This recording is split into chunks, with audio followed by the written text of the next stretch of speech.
Estimados amigos, muy buenas noches. Bienvenidos a un nuevo capítulo de su programa Salud en Familia.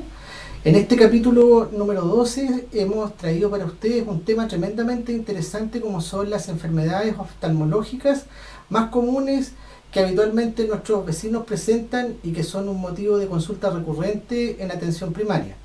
A lo largo de estos 12 capítulos hemos desarrollado diferentes temas de salud para poder instruirnos en este complicado momento de pandemia que estamos viviendo. El hecho que de alguna manera no tengamos la posibilidad de acercarnos con tanta facilidad a nuestros centros de atenciones de salud, tanto en el sistema público como en la atención privada, no nos cuarta de alguna manera de que podamos mantenernos informados y que continuamente estemos haciendo los mayores esfuerzos por mantenerlos a ustedes a través de la Dirección de Administración Municipal de Salud con los conocimientos lo más actualizados posible y que ustedes puedan comprender diferentes temas que son importantes para mantener una salud óptima. En esta oportunidad nos acompaña un gran invitado, nos acompaña el doctor Juan Luis Salinas. Él es oftalmólogo de la Universidad de Concepción y subespecialista en retina, ¿ya? Y el doctor ha hecho un alto en su agitada agenda y ha tenido la gentileza de poder acompañarnos en esta oportunidad para conversar sobre temas de oftalmología frecuente en atención primaria. Le vamos a dar el pase al doctor Salinas, que gentilmente nos acompaña de hoy y que ha realizado un contacto desde su consulta desde Santiago para poder estar con nosotros en esta oportunidad. Doctor Salinas, ¿cómo está usted? Muy buenas noches. Muy buenas noches, doctor Aravena. Muy contento y honrado por la invitación que usted me ha extendido. Espero ser útil dentro de este delicado momento que estamos sufriendo como país. Perfecto, doctor Salinas. Bueno, el tema de oftalmología es un tema de consulta bastante frecuente en atención primaria. Por lo general a los pacientes del sistema público no les es tan fácil acceder a una evaluación oftalmológica. Hace un par de años nosotros tenemos en la comuna, al igual que otras comunas, las salas Guapos, que han acercado un poco más la oftalmología a los pacientes, pero a pesar de eso es bastante difícil todavía, sobre todo en provincia, poder acceder a una evaluación oftalmológica. Y hay muchas preguntas, muchas consultas en relación a problemas que son bastante frecuentes y recurrentes que quisiéramos conversar con usted. Para partir de lleno en la pregunta, doctor, hay muchas dudas que tienen los pacientes relacionados con los vicios de refracción. Por ejemplo, hay muchas dudas de repente a lo que se refiere a clarificar temas como lo que es la miopía, la hipermetropía, la presbicia, y me gustaría partir haciéndole esta primera pregunta, doctor. Conceptualmente, ¿qué podríamos entender por miopía? Bueno, la miopía es un defecto óptico que consiste básicamente en que el ojo, de manera muy sencilla, es más largo. Con eso ya hemos abarcado esencialmente lo que es la miopía. La miopía no me atrevería a decir que es una enfermedad, me atrevería a decir que es una condición y en el cual el diámetro antero o posterior, o sea, cuánto mide el ojo, de adelante hacia atrás, es mayor a lo que mide un ojo normal. Por lo tanto, las imágenes cuando convergen y llegan, las imágenes luminosas, convergen antes, puesto que el ojo es más largo. Eso es lo esencial de la miopía.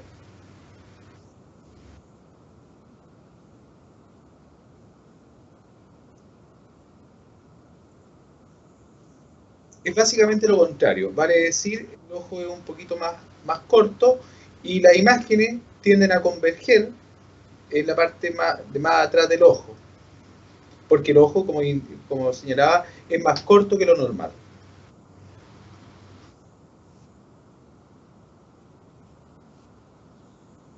Hemos escuchado un término que es bastante recurrente, que está relacionado con el tema de la presbicia. Muchas personas tienen esta duda. ¿La presbicia es lo mismo que la miopía? ¿Es lo mismo que la hipermetropía? ¿Cuál es la diferencia con la presbicia? No, son dos conceptos totalmente distintos. La presbicia es una dificultad que la mayoría de las personas van a experimentar después de los 40-45 años y que consiste básicamente en que se pierde una función de una parte del ojo, función que nos permitía a nosotros ver de cerca. Por lo tanto, a partir de una edad determinada, que es los 40-45 años, a nosotros nos va a costar más ver de cerca, poder enfocar, poder leer un libro o enhebrar la aguja, que lo que nos costaba antes de los 40 años. Eso es un fenómeno fisiológico es un concepto que alude a que es natural para la existencia humana. No es una enfermedad. Ya. Perfecto, doctor. ¿Y cómo se relaciona estos conceptos que hemos conversado de miopía, hipermetropía, presbicia, ya con otra consulta frecuente que tienen nuestros vecinos, que es el astigmatismo? Bueno, el astigmatismo también puede ser considerada una condición en la cual la parte anterior del ojo, que tiene una fórmula como de un balón de fútbol, no es 100% simétrica o no es 100% regular. Cuando esas irregularidades son importantes, nosotros vamos a decir que el paciente presenta un astigmatismo. Estos son los tres primeros los tres conceptos: hipermetropía, astigmatismo y miopía. Son los defectos ópticos más recurrentes que hay, y esos sí pueden ser corregidos fácilmente o generalmente con una prescripción óptica. En cambio, el término presbicia alude a más que a una condición, a una situación refractiva que ocurre en los pacientes después de los 45 años y que se enmarca dentro de la normalidad. Perfecto, doctor. Hay una consulta bastante frecuente, ¿ya? Vamos a ir a tocar algunos otros temas posteriormente, pero hay una consulta muy frecuente. Usted mencionó que algunos de estos problemas se pueden manejar con anteojos, pero ¿Sí? ¿todos los problemas de agudeza visual se pueden resolver con anteojos? No todos los problemas se pueden resolver con anteojos, y el hecho de recibir un lente no extingue la posibilidad de que haya algún problema subyacente. Si yo recibo un lente, no se extingue con eso no debería completarse la atención oftalmológica. La atención oftalmológica trasciende y es más amplia que lo que es el recetar un lente. Ahora, específicamente a lo que usted me preguntaba, doctor, no, hay algunas enfermedades que son más complejas y que lamentablemente no pueden ser resueltas solamente con extender un lente. Por ejemplo, pacientes que sean portadores de queratocono, no, a pesar de que tienen un defecto óptico, no van a poder resolverse solamente con el lente. Perfecto, doctor. Bueno, estamos conversando con el doctor Juan Luis Salinas, oftalmólogo, subespecialista en retina, quien está comentándonos y nos está educando sobre los temas oftalmológicos más frecuentes en la atención primaria. Hay un tema también que es bastante recurrente de consultar, y que es cuando algunos adultos mayores, sobre todo, empiezan a tener pérdida de la agudeza visual y empiezan a tener una alteración que se denomina catarata. ¿Qué podemos entender por una catarata, doctor Salinas? Bueno, la catarata forma parte del proceso de envejecimiento, generalmente, y es una opacificación acelerada e intensa de lo que es el cristalino. Eso en algunos pacientes puede ser consecuencia de la progresión en la edad, pero en otras oportunidades puede ser consecuencia de trauma u otras enfermedades. Ahora, el 90% o un porcentaje significativo de las cataratas van apareciendo solamente en relación a la edad del paciente. Y, como le decía, era básicamente que el cristalino, que es un lente, que como su nombre lo indica, es transparente, va perdiendo las condiciones de transparencia que permiten que pasen todos los rayos. Razón por la cual el paciente va perdiendo agudeza visual, y eso es susceptible de ser operado si corresponde de acuerdo a cada paciente. Perfecto, doctor. Y un paciente, al someterse a una cirugía de cataratas, básicamente lo que se hace es reemplazar este lente, entonces, y se reemplaza por un lente artificial intraocular. Exactamente, sí, usted lo ha resumido muy bien, doctor. Lo que se hace es sacar el lente que nosotros tenemos, que se llama cristalino, que ha perdido las condiciones de transparencia que lo definían, y reemplazarlo por un lente artificial que se llama lente intraocular. La cirugía de catarata es una cirugía más extendida y numerosa a nivel mundial en la actualidad, y una cirugía bastante segura cuando se hace con los estándares que corresponden. Perfecto. Hemos tenido también una consulta que es bastante habitual cuando un paciente se somete a una cirugía de cataratas. ¿Sí? Ese paciente, posterior a su cirugía, va a resolver su problema de visión y va a poder llevar una vida sin utilizar anteojos ópticos, o posterior a esta cirugía de cataratas, posteriormente, a pesar de que va a mejorar de manera considerable su visión, va a deber utilizar anteojos ópticos de igual forma.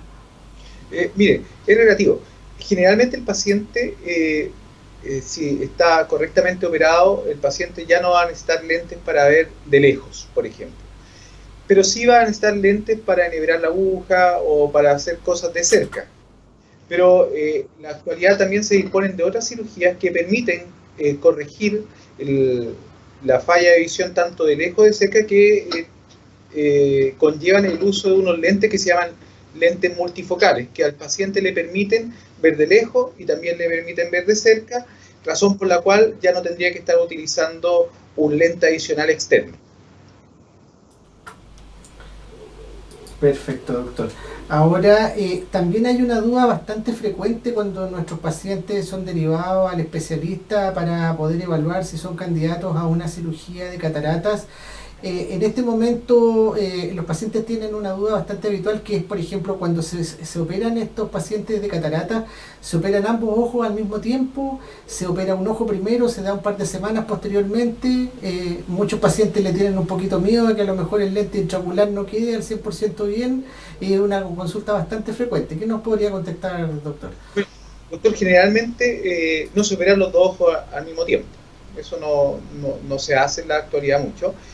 Se difiere una cirugía de otro ojo un día o puede ser una semana. Ahora, la cirugía, yo le diría que tengan tranquilidad. Los estándares que se ocupan habitualmente son muy altos, por lo tanto el rendimiento de los pacientes y el rendimiento de la cirugía, cuando se hace de la debida forma y con los profesionales que corresponden, es una cirugía que es bastante agradecida. Perfecto, doctor. Estamos conversando con el doctor Juan Luis Salinas, oftalmólogo, subespecialista en retina, con quien estamos tocando los problemas oftalmológicos más habituales que vemos en atención primaria. Doctor, hemos tocado varios temas bastante interesantes, y pasemos ahora también a un tema que es tremendamente grande, que obviamente vamos a tratar de ver la forma de poder contextualizarlo de la forma más sencilla posible, que es el tema del glaucoma. Mucha gente tiene muchas dudas de lo que es el glaucoma. El glaucoma es una alteración óptica, es una alteración de presión. ¿Por dónde va el tema del glaucoma? ¿Qué podríamos entender por este concepto? Bueno, el glaucoma es básicamente una enfermedad en la cual va a haber una disrelación entre la presión que está dentro del ojo y la capacidad que tiene el nervio óptico, que se conecta con el ojo, de resistir esa presión. Ahora, el 90%, la mayor cantidad de glaucomas corresponden a que el paciente tiene la presión alta del ojo. Pero sin embargo, hay otro grupo de pacientes en los cuales la presión está normal, e igual nomás pueden tener glaucoma. Por lo tanto, podríamos decir que la presión es uno de los factores más importantes, pero no el único que explican lo que es el glaucoma. Más importante que la causa o cómo se desarrolla el glaucoma, es importante recabar en cómo se manifiesta el glaucoma. El glaucoma indudablemente se manifiesta de forma muy silenciosa en estadios iniciales, razón por la cual es buena que el paciente, aún no teniendo ningún tipo de sintomatología, asista a sus controles para ver si nosotros podemos adelantarnos a que se haya producido algún menoscabo o daño. ¿Cuál es el daño que se produce en los pacientes? Es una restricción, generalmente, como ya señalaba anteriormente, indolora de lo que es el campo visual. Por lo tanto, el paciente va perdiendo campo visual, y a medida que progresa la enfermedad, el paciente en estadio muy avanzado también va a perder lo que es la visión central, la que es responsable de la agudeza visual. El glaucoma es una neuropatía óptica, eso es un problema que ocurre en el nervio óptico, que es el responsable de transmitir la información hacia el cerebro. Perfecto, doctor. ¿Y cómo un paciente puede, de alguna manera, de forma preventiva, evaluarse o chequearse para poder saber si presenta esta aumento de presión del ojo? Bueno, desafortunadamente no existe un examen que uno pueda realizarse como paciente, esa es la verdad. Por lo tanto, es muy importante que el paciente esté vinculado con los servicios de salud que correspondan para ir periódicamente, estarse revisando y adelantándose muchas veces a que tenga un glaucoma instaurado. Pero así como el glaucoma tiene desafortunadamente esta desventaja que es silencioso, también tiene otra consideración que puede ser favorable para el paciente, que es en la mayoría de los casos el glaucoma no es una patología que avance en forma muy vertiginosa. Es silencioso, pero va avanzando finalmente en forma no tan agresiva. Perfecto, doctor. Una consulta importante tienen muchos de nuestros pacientes es que ellos de repente ven que para poder hacer esta evaluación se hace una medición de la presión ocular, ¿ya? Sí. Antiguamente creo que había un implemento que se apoyaba sobre el ojo del paciente. No Sí. sé si usted nos pudiera No. extender un poquitito en relación a eso. Sí, doctor, mire, efectivamente existe el tonómetro, que era el instrumento al que usted hacía alusión, pero no es un instrumento que se encuentre obsoleto. La verdad que el tonómetro, el que nosotros generalmente ocupamos, tiene una marca definida, que es como el gold standard, que es el que está en la mayoría de las WAPO y centros de resolución. Y es bastante efectivo, no está obsoleto y está bastante actualizado. Hay otro tonómetro que se llama tonómetro de aire, que el paciente al sentarse en una silla y apoyar su mentón va a recibir un pulso de aire y con eso se realiza una medición. Ese otro instrumento a mi parecer me parece que es muy valioso, pero no es tan preciso como el que usted hacía mención al inicio de su pregunta. Son dos instrumentos que se utilizan bastante y que probablemente son bastante complementarios. Perfecto, doctor. Muy clarificadora su respuesta. Estamos conversando con el doctor Juan Luis Salinas, oftalmólogo, su especialista en retina, con quien estamos tocando los problemas más frecuentes de la parte oftalmológica de consulta en atención primaria. Doctor, y ahora queremos ir a otros temas. Hay también algunas consultas bastante frecuentes que están relacionadas con algunos problemas, como por ejemplo los orzuelos y los chalazion. ¿Qué es un orzuelo? Bueno, es una inflamación que ocurre en el párpado, corresponde al proceso agudo y la verdad que la mayoría de los casos se resuelven espontáneamente. Ahora, el chalazion es la concreción o la progresión de este orzuelo, que se reabsorbe cierto componente inflamatorio y queda como una pelotita más dura, que es de consistencia quística. En general, los orzuelos no requieren intervención quirúrgica, salvo algunos casos. Y en este caso, ¿el chalazion también podría tener un manejo médico solamente o requeriría un manejo quirúrgico? No siempre. La, la verdad que como cirujano, si el cuadro yo encuentro que está inactivo y al paciente no le molesta y no le produce algún detrimento estético, funcional, etcétera, yo preferiría que no se operara a ese paciente, honestamente. Y la siguiente pregunta, vamos a poner primero que nada una imagen ahí. Bueno, hemos estado apoyando el programa con algunas imágenes, pero esto va a ser muy gráfico para los pacientes. En este momento está...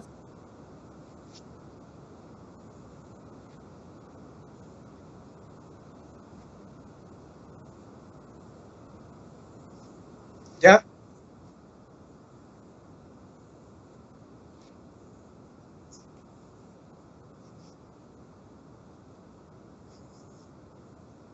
Bueno, es una proliferación de tejido, o sea, el crecimiento normal de tejido que se dirige en forma triangular o de cuña hacia el centro del ojo. Ahora, yo llamaría a la calma a los pacientes, le diría que estos son cuadros benignos generalmente y que el crecimiento es muy lento. No ocurre, ese paciente no va a perder la visión de un día para otro, ni en mi caso no he visto de un mes para otro. Son crecimientos lentos, no está clara bien cuál es la causa de esto. Se ha sugerido que puede ser la exposición solar, fenómeno inmunológico, fenómeno atópico, pero comúnmente estos cuadros se confunden con lo que es la catarata. No, esto es en la parte superficial o anterior al ojo. La catarata está en el cristalino y en la parte, por así decirlo, media o central del ojo. El pterygium se puede operar, es una cirugía relativamente sencilla, bastante agradecida, y para disminuir probablemente la reincidencia, porque pueden volver a crecer después de una cirugía, se aconseja que ojalá el paciente se abstenga de estar expuesto profusamente a lo que es la luz solar con mucha fuerza, por lo tanto que use lente oscuro, se lubrique sus ojos también si él quiere, si quiere que no le crezcan tanto, y use un joker o un lente oscuro. Perfecto, doctor. Y ahora vamos a un tema bastante complejo. Existe mucha duda en nuestros pacientes y en los vecinos en relación al problema oftalmológico severo que genera la diabetes, que es la retinopatía diabética.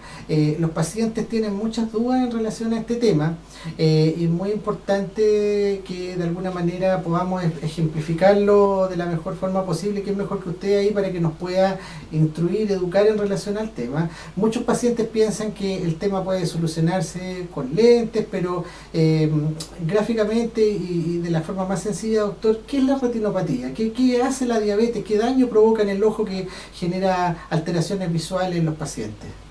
Bueno, la retinopatía diabética no es más que la progresión o compromiso en la retina, que es la capa interna del ojo, de la diabetes. La diabetes también, como altera el corazón, altera los riñones, también puede alterar el ojo y en este caso la retina. La retinopatía diabética es una enfermedad vascular, o sea, son los vasos sanguíneos que están en la retina, que discurren sobre ella, que se van infartando muchas veces, que se van obliterando o se van tapando, o también muchas veces van exudando líquido o algunos componentes de la sangre, y esa exudación y esa hemorragia, esos infartos que se están produciendo, son lo que se conoce con el nombre de retinopatía diabética. Desafortunadamente, la retinopatía diabética es una enfermedad bastante prevalente, que muchas veces es reconocida y diagnosticada en forma tardía, básicamente porque, al igual que el glaucoma y muchas otras enfermedades, es una enfermedad silenciosa. Vale decir, no duele. El paciente no siente ningún tipo de dolor, y cuando va a su examen oftalmológico después de algún tiempo probablemente se dan cuenta que tiene una retinopatía diabética avanzada.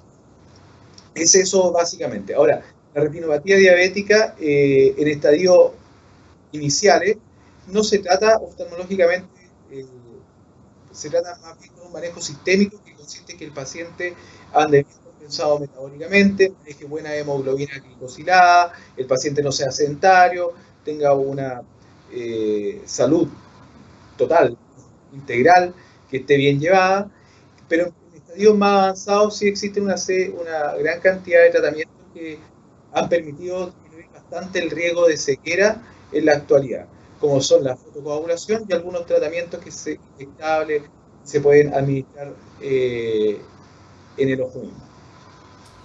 Perfecto, entonces un llamado ahí a todos nuestros pacientes a seguir el concepto del doctor Salinas, que es muy importante mantener una buena compensación metabólica para evitar daños más complejos en los ojitos, que eso pueda generar un problema mayor y que tengan pérdida de visión que posteriormente no se pueda recuperar. Bien, hemos tocado varios temas, hemos tenido la compañía del doctor Juan Luis Salinas, oftalmólogo y subespecialista en retina, que tuvo la gentileza hoy de hacer un alto en sus actividades clínicas para poder acompañar a los vecinos de la comuna de Chilloyante en el programa Salud en Familia, cuyo objetivo es poder llevar educación, hacer promoción y prevención de salud y acercar temas prevalentes de contingencia y de consulta habitual, que son de interés para todos nuestros vecinos y nuestros pacientes.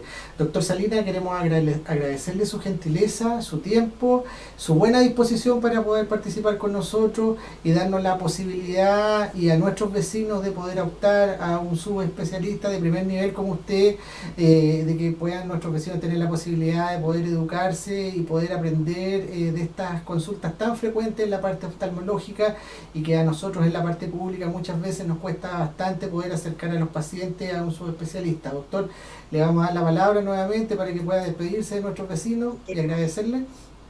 Doctor, yo quiero agradecerle a nombre de la clínica que tengo el gusto de dirigir, que se llama Centro Oftalmológico SOS, la oportunidad y la instancia para poder compartir algunos conocimientos que pienso que pueden ser útiles para la comunidad, y finalmente enfatizar que ojalá el paciente diabético sobre todo asista a sus controles, se maneje bien metabólicamente, esté bien compensado metabólicamente, porque la diabetes, desafortunadamente, como hemos conversado, es una enfermedad silenciosa, es una enfermedad que muchas veces nos avisa cuando ya está en estadio avanzado, por lo tanto se hace indispensable que el paciente, aún sintiéndose bien, se controle con usted, doctor. Así que muchas gracias por la instancia y honrado de poder haber servido hacia Concepción. Bien amigos, esto fue el capítulo número 12 de su programa Salud en Familia. Agradecemos su preferencia y que nos acompañen cada semana, y queremos desearle un muy buen fin de semana y nos vemos la próxima semana a las 21 horas en otro capítulo de su programa Salud en Familia. Que tengan todos ustedes muy buenas noches.